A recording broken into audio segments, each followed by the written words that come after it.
اللہ ने उनके इत्तिहाद को, जो जुल्म पर मबनी था, इंतशार में बदल दिया।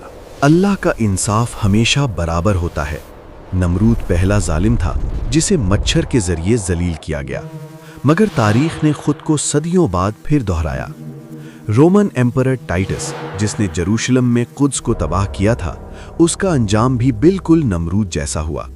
उसे भी एक मच्छर ने नाक के रास्ते दिमाग में दाखिल होकर सदियों तक तड़पाया। क्यों?